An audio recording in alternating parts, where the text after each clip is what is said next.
Daily Bible Reading, Judges chapter 3.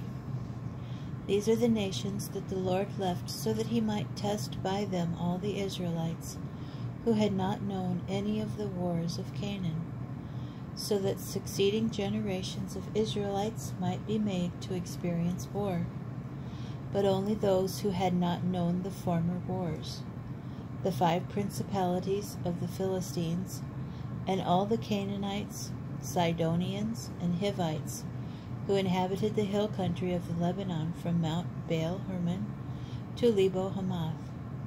These served as a means of testing Israel, to learn whether they would obey the commandments which the Lord had enjoined upon their fathers through Moses. The Israelites settled among the Canaanites, Hittites, Amorites, Perizzites, Hivites, and Jebusites. They took their daughters to wife and gave their own daughters to their sons, and they worshipped their gods. The Israelites did what was offensive to the Lord. They ignored the Lord their God and worshipped the Baalim and the Asheroth.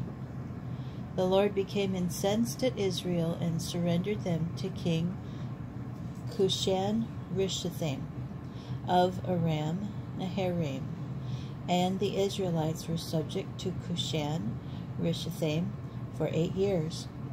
The Israelites cried out to the Lord, and the Lord raised a champion for the Israelites to deliver them, Othniel the Kenizzite, a younger kinsman of Caleb. The Spirit of the Lord descended upon him, and he became Israel's chieftain. He went out to war, and the Lord delivered King Cushan-Rishathaim of Aram into his hands. He prevailed over Cushan-Rishathaim, and the land had peace for 40 years. When Othniel the Kenizzite died, the Israelites again did what was offensive to the Lord. And because they did what was offensive to the Lord let King Eglon of Moab prevail over Israel. Eglon brought the Ammonites and the Amalekites together under his command, and went and defeated Israel and occupied the city of palms. The Israelites were subject to King Eglon of Moab for 18 years. Then the Israelites cried out to the Lord, and the Lord raised up a champion for them, the Benjaminite Ehud, son of Gera, a left-handed man. It happened that the Israelites sent tribute to King Eglon of Moab through him.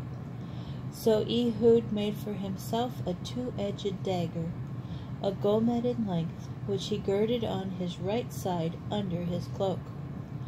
He presented the tribute to King Eglon of Moab. Now Eglon was a very stout man.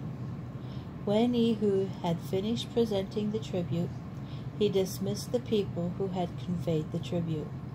But he himself returned from Pesalim near Gilgal and said, "Your Majesty, I have a secret message for you."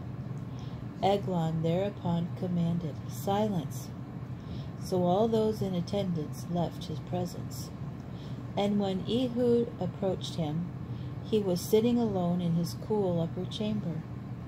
Ehud said, "I have a message for you from God." Whereupon he rose from his seat. Reaching with his left hand, Ehud drew the dagger from his right side and drove it into Eglon's belly. The fat closed over the blade, and the hilt went in after the blade, for he did not pull the dagger out of his belly, and the filth came out. Stepping out into the vestibule, Ehud shut the doors of the upper chamber on him and locked them. After he left, the courtiers returned. When they saw that the doors of the upper chamber were locked, they thought, "He must be relieving himself in the cool chamber." They waited a long time, and when he did not open the doors of the chamber, they took the key and opened them, and there their master was lying dead on the floor. But Ehud had made good his escape while they delayed. He had passed Pesalim and escaped to Serah. When he got there, he had the ram's horn sounded through the hill country of Ephraim, and all the Israelites descended with him from the hill country, and he took the lead. "Follow me closely," he said, "for the Lord has delivered your enemies, the Moabites, into your hands." They followed him down and seized the fords of the Jordan against the Moabites. They let no one cross. On that occasion they slew about 10,000 Moabites. They were all robust and brave men, yet not one of them escaped. On that day Moab submitted to Israel, and the land was tranquil for 80 years. After him came Shamgar, son of Anath, who slew 600 Philistines with an ox goad. He too was a champion of Israel.